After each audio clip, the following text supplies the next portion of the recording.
Welcome to Chapter 7, the Riemann integral. This is the beginning of the end, the last chapter that we will cover in this book, and we've gone through a lot, right? Sequences, continuity, functions, now differentiation, and now we're at the Riemann integral. So the first section, like every other chapter of the book, the first section is a general broad overview, and it really asks the question, how should integration be defined? What is the integral really all about? And then we'll get into specifics with 7.2 and look at the Riemann integral. How is that really defined? So we'll see how it's really defined. And what does it mean for a function to be integrable? Some functions are integrable, some functions are not. And then lastly, how can you tell if a function is integrable? All right, let's get started. So this 7.1 on the discussion, we begin by recalling the fundamental theorem of calculus. And the fundamental theorem of calculus is really about this interplay between integrals and derivatives. And they're sort of reverse processes of each other. So the first part of the fundamental theorem says, let's start with the function f. If I take the derivative of the function and then I integrate, I get back my f, sort of. And the other part to the fundamental theorem says I start with the function f. If I integrate first and then differentiate that result, I get back f. So in a somewhat weird, kind of complicated way, these are reverse processes, integration and differentiation. But what is an integral really? It's this idea of slicing up a number or slicing up a function or something into many, many parts and adding them together and then adding more and more smaller and smaller parts until you get to a limit. It's actually an ancient idea, and some of the work of Archimedes and Eudoxus before him played around with this idea. But in modern times, people started to think of this kind of like an antiderivative, but an integral isn't exactly the same thing as an antiderivative. Cauchy in the 1820s defines integrals, and then shortly after him, Riemann in the 1850s refines the definition somewhat. At this time, mathematicians really thought of functions as generally being continuous functions, although that idea was changing. As people got more sophisticated about functions, they could think of things like the Dirichlet function, which is 1 on the rational numbers and 0 on the irrationals. So I kind of have a sense of what an integral means for a nice continuous function, but what about for a Dirichlet function?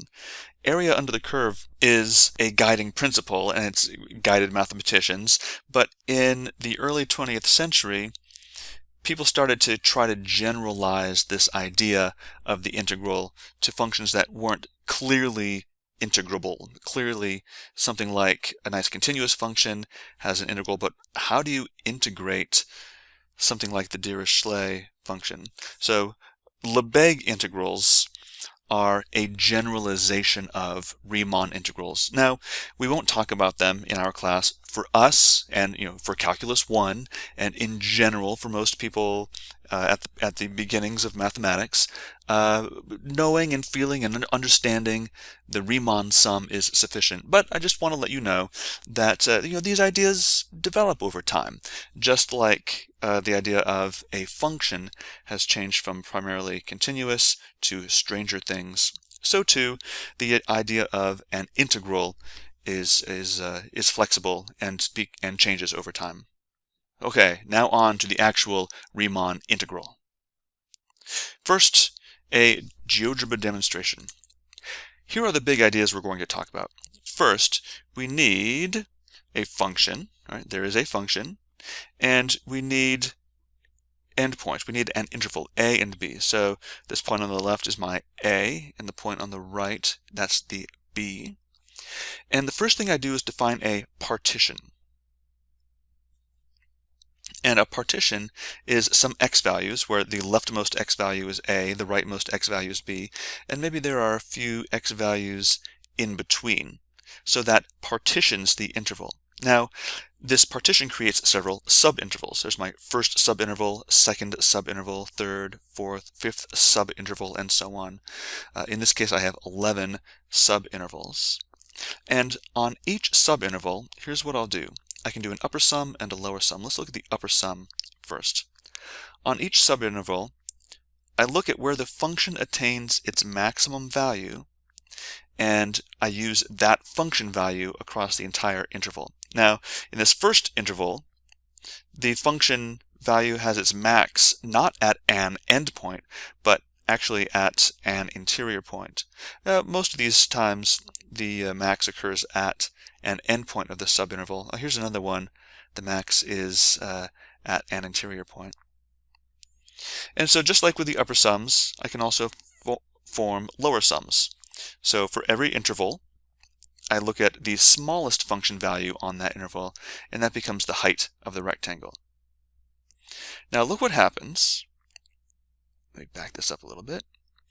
As my partition gets finer, as I put more and more subintervals in there, this approximation, this upper sum approximation, looks like it's getting closer and closer to the area under the curve. And in particular, what's really happening is, take a look at this number. That's the actual area. As I put more and more subintervals, this number is decreasing, getting smaller and smaller and smaller. At the same time that my upper sum is getting smaller, what's happening to the lower sum? That lower sum is getting larger and larger. And it gets larger monotonically. It doesn't ever get like larger and then a little bit smaller and then larger and a little bit smaller. You know, as this partition is refined, the lower sum really gets larger and larger every time. So here we go. I'll put both lower and upper on there. Here's the question. These two numbers, the number for the upper sum, the number for the lower sum, are they heading toward each other? Will those two numbers meet if I were able to make this partition go beyond just 80 subintervals, but 80,000, 80 trillion subintervals, and the limit of that? And this is the idea of integrability. If, yes, indeed, the upper sum and the lower sum will eventually meet, their limits meet, then that's really what it means to be integrable. All right. All right, so that's the big idea. The lower sums, the upper sums, they change monotonically as the partition is refined, and if they meet in their limit, then that's what it means for a function to be integrable. All right, now we look at all the details. Throughout, we will assume that f is a function defined and bounded over the closed interval from a to b. In the demonstration, my function f was continuous, but don't think that it has to be a continuous function. It can be pretty weird, but it just has to be defined, and it just has to be bounded over a closed interval. So a partition P of this interval is a set of points, x0, x1, all the way through xn, and we always write a partition in increasing order, where a is the x0, and then it proceeds increasing, and then b is the x sub n. So I'll just do a quick example here. Maybe that's a, I have b, and I'll throw a few partitions in there. So I'll throw a few different x values in there. I'll make one partition. All right, so here's a partition with 4 subintervals. My a is really x sub 0, my b is really x sub 4. In a partition with xn being the upper number, there are n subintervals. So the first subinterval ends with x1, the second subinterval ends with x2, the nth subinterval ends with xn, and the width of the kth subinterval is the right endpoint minus the left, x sub k minus 1. So let's do this for each subinterval. Little m sub k is the smallest function value for all x in the kth subinterval. So let's see what that looks like. I'll look at my first subinterval, and the smallest function is the one that's right above the a. So that height, that y value, that's my little m sub 1. And if I look at my second subinterval, there's a minimum function value. That's my little m sub 2. And let's see, my third, I can make a little m sub 4, and looks like a little m sub 5. So I can figure out minimum function values over each subinterval. And likewise, I'll also find big m sub k, the maximum. So I have the y values again, capital M sub 1. Maybe it looks like, I don't know, capital M sub 2 is there, capital M sub 3, capital M sub 4. So the lower sum is going to be when I create rectangles. The lower sum, and it has this this notation L F P. So it depends on my function and it depends on the partition. So the lower sum of my function f over partition P is the sum of heights times widths. So m1, which is the height, times the width of my first subinterval.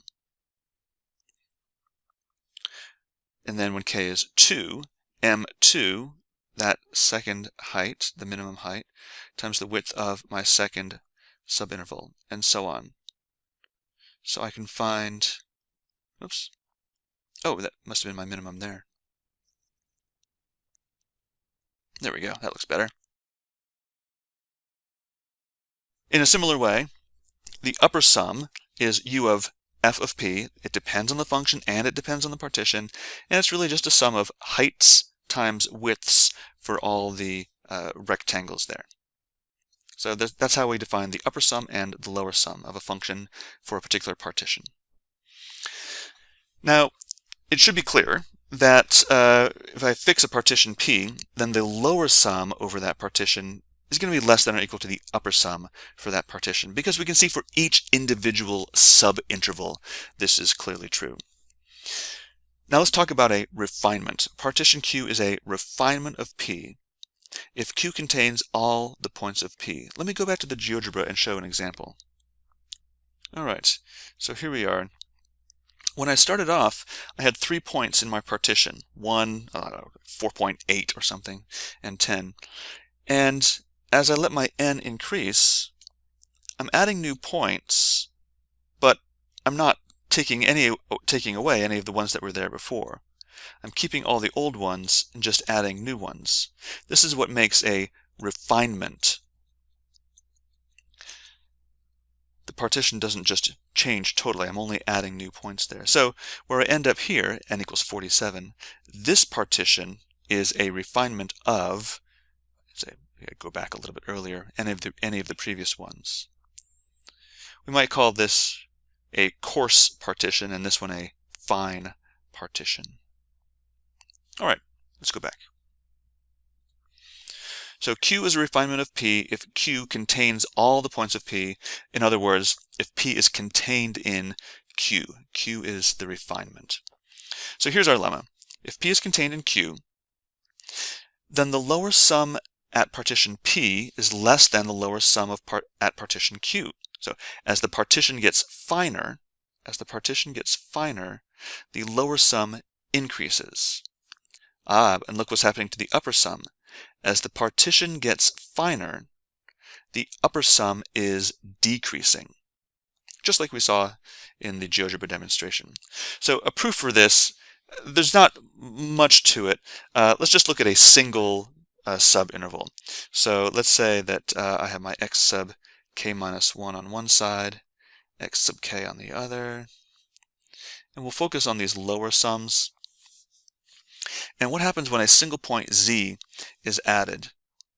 So I got z there. So initially, the lower sum for this guy, maybe I'll call that m, there was some lowest value in there, and so the lower sum was m times x sub k minus x sub k minus 1. But now if I put a new z in there and I split this up into two different partitions, so I have a refinement, well, either this earlier point, this minimum value, c, let's just say, without loss of generality, c is less than or equal to z. So when I look to the right of z, on this new interval I've created, the minimum value there, well, it certainly can't be less than m. If I have a function value that's less than m, then that would have been my lowest value anyway. So this new part to the right of z has some least value, we'll call it maybe n, and n is at least as big. So now when I add these two sort of rectangles together for my new partition, I'll have something like m times z minus x sub k minus 1, and I'll add to that n times x sub k minus z, and this second one is definitely bigger. So as the partition gets refined, my lower sums are getting larger.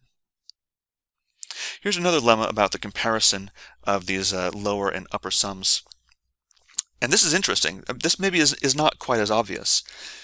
If P1 and P2 are any two partitions, then the lower sum at P1 is less than or equal to the upper sum at P2.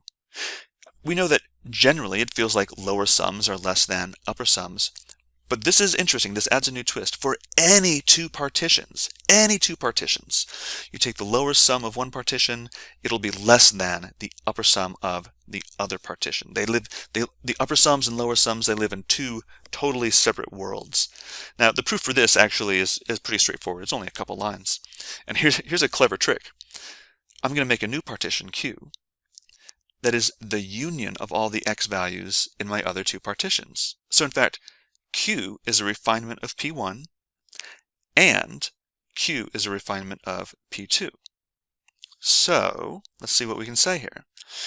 My lower sum at P1 is less than or equal to the lower sum at Q. So that comes from this inequality right there. I'll put a little 1. Okay. Well, now what do you see what I'm going to compare here? The lower sum at partition Q is less than or equal to the upper sum at partition Q. And we talked about that right up at the top of the page. One more inequality to go. The upper sum at partition Q is less than the upper sum at partition P1. And there is inequality number 3. So it all comes together. And again, kind of a cool result to think about. Any two partitions, the lower sum will be less than or equal to the upper sum. So as the partitions become more refined, the upper and lower sums move toward each other. We know that they will never exceed each other. They will never pass each other. That's what the previous theorem, the previous lemma was just saying. And so we'll say that a function is integrable if the upper and lower sums meet. So let's make that precise. Let script P denote the set of all possible partitions of the interval from A to B. Now think about that for a second. That's a pretty crazy thought. All possible partitions. That is a huge set. So now the upper integral, I'm introducing the word integral, the upper integral of my function f is u of f, so it only depends on f, doesn't depend on p, is the infimum of all the upper sums of f on p. So here's the idea that these upper sums, they're just numbers. So I imagine like a number line, and these upper sums are various values, and there's some greatest lower bound, the greatest lower bound. So there's some u of f. I imagine my upper sums, there are a bunch of different values there, but whatever the greatest lower bound of all those upper sums is, that is my upper integral. Similarly, there is the lower integral, and that's just L of f, and that's the supremum of all the lower sums. It is the least upper bound.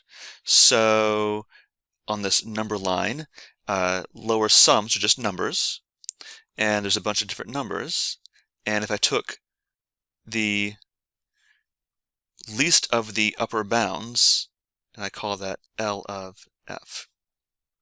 So the question is, does L of f actually equal U of f? And here's the lemma.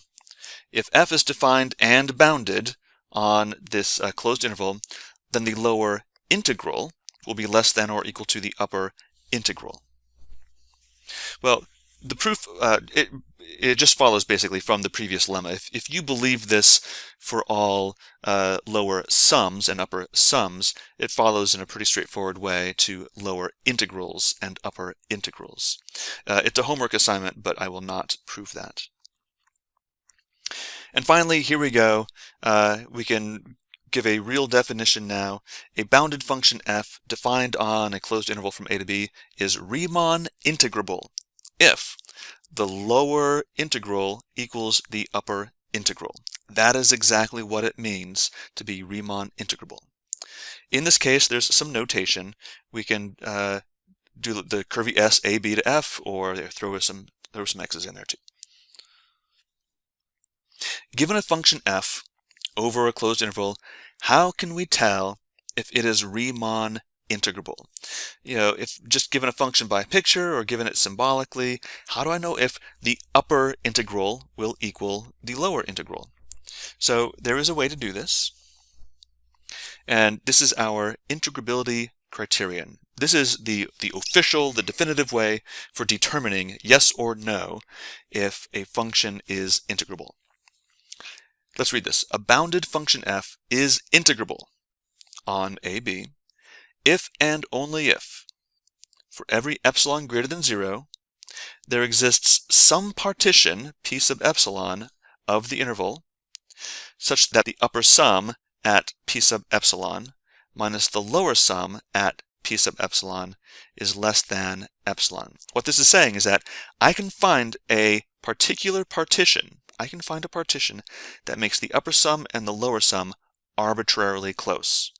Now, normally in these kinds of limit problems, we put absolute values around that difference, but for integrals, I know that the upper sum is always bigger than the lower sum, so we can dispense with the absolute value. So this is if and only if. So let's prove each direction. The direction to the left is pretty straightforward. It's the shorter of the two. So let's assume that for any epsilon greater than 0, there really is this partition that makes the upper sum minus the lower sum less than epsilon. I really can find a partition that makes the upper and lower sums arbitrarily close. Now, what do I want to do? I want to show that f is integrable. So where I'm really going is, I'd like to prove that the upper integral equals the lower integral. How can I do that? Well, let's take a difference. Upper integral of f minus the lower integral of f. Can I say anything about that? Oh yeah, well, by comparing the upper integral of f and the upper sum of f, and by comparing the lower integral of f and the lower sum of f, we have this inequality. Oh, but then this inequality is less than epsilon, which I had earlier. Well, the fact that this difference in integrals is less than epsilon for any given positive epsilon tells me that, in fact, those two integrals have to be equal. So, a pretty straightforward proof in that direction. How about the other way around? So, there's just a restatement of the theorem, and I just proved the leftward direction. Check. So now let's prove the rightward direction. Assume that f is integrable. So, in fact, the upper integral equals the lower integral. And now what do I want to show? I want to find a partition that makes the two sums really close. All right, so since the upper integral of f is the greatest lower bound of the upper sums, okay, let me draw that little picture again to kind of think about this. I have a whole bunch of upper sums. Upper sums are just numbers, and this u of f is the greatest lower bound of that. Then given any epsilon greater than 0, there's some partition p1, so an upper sum f of p1 is less than, yeah, so like if I take this integral and I add epsilon over 2, there is the integral plus epsilon over 2. The fact that my integral was the greatest of the lower bounds means if I add something to it, then in between, there's got to be something in there. And what are these points representing? These points are representing upper sums at different partitions. So there's some partition P1, so that this upper sum is actually less than the integral plus epsilon over 2. And a similar statement can be made for some other partition P2, showing that there's a lower sum that's greater than the lower integral minus epsilon over 2. Okay, so what? What do we do with this? Okay, remember our goal. I want to show there exists some partition. Here it is right now. Let P sub epsilon be the union of those two partitions. So P sub epsilon is the common refinement of both P1 and P2. Well, the difference at this refinement has to be less than the difference at these coarser partitions, P1 and P2. But these partitions, now I can use my previous inequalities, end up giving this kind of inequality. The upper integral plus epsilon over 2 minus the lower integral minus epsilon over 2. But don't forget, our hypothesis, which we haven't even used yet, is that a bounded is integrable. Our function is integrable. So these two guys are actually the same. I knew this right from the beginning. The upper integral was the same as the lower integral. So these subtract out, and all I'm left with is exactly epsilon. I found a partition that made the difference in my two sums less than epsilon, and that's what it means to be integrable. Okay, I know that's a lot. Here is a nice particular case of integrability. If f is continuous over the closed interval, then f is integrable. Now, there are lots of different kinds of integrable functions. Many of them are not continuous, but it just so happens that in this nice case, if my function is continuous, then it will be integrable. And let's see a proof for that. And this brings in some really nice ideas that we have had thought about quite a bit in the past. So, since f is continuous on a compact set, it is bounded. That comes from the extreme value theorem. Moreover, f is uniformly continuous, because a continuous function on a compact set is uniformly continuous. Now, let's see what that means. So recall, let's say that an epsilon greater than 0 is given. Since it's uniformly continuous, that tells me there exists a delta, so that when x and y are within delta, f of x and f of y are within epsilon of each other. Now I'm going to play a little trick here. Instead of epsilon, I'm going to make this epsilon over b minus a. B and a are constants, the endpoints of my interval. So just like sometimes I can demand that my difference be less than epsilon over 2 or epsilon over 3, in this proof, I'm going to say, I know that there exists a delta that makes the difference in my function values less than epsilon over b minus a. Now, let P be a partition where each subinterval has width delta x sub k, or capital delta x sub k, less than this delta I found earlier. So epsilon was given, and I chose a delta with this particular quality. So now I'm choosing a partition where every interval, every subinterval, has width less than that delta. Now, on any subinterval, okay, maybe I'll draw a little picture of the subinterval, x sub k minus 1, x sub k. On that subinterval, f attains a minimum m sub k, and where it attains that minimum, we'll call that thing y sub k, and it also attains a maximum, and we'll call that maximum z sub k. The minimum function value will be little m sub k, and the maximum function value, we call that capital M sub k.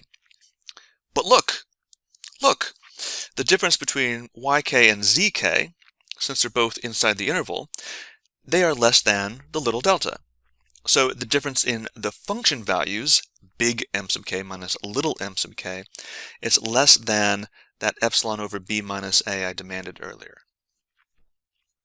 So now, if I take the upper sum minus the lower sum at this particular partition P, well, the upper sum at P, for its heights, it always uses the big M sub k. And the lower sum in this partition P always uses the little m's. And so I end up with this expression of big M minus little m times the widths. But what did I discover about the difference in those m's? I can pull out, not really a common factor, but a biggest possible factor, and say that the summation, that is the difference upper sum minus lower sum, is less than this common factor, epsilon over b minus a, times the widths. But look at this. When I add together all the widths, that's just the length of the entire interval from a to b. That is b minus a, and so we get for our answer is epsilon. So by the integrability criterion, have I done it? Have I finished? What did I really show?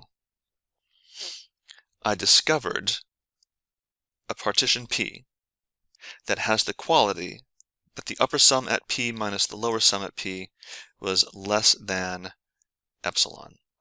And that's what I needed it to do. In order to show that the function was integrable, I had to really show a particular partition that made the upper sum minus the lower sum less than epsilon. All right. It's been a lot today, but it's been fun, right? A lot of nice ideas that build on each other, and a lot of ideas from the past that have come into play. So I do have quite a few notes on this homework. There's only 4 problems, 2, 3 BC, 7, and an additional problem.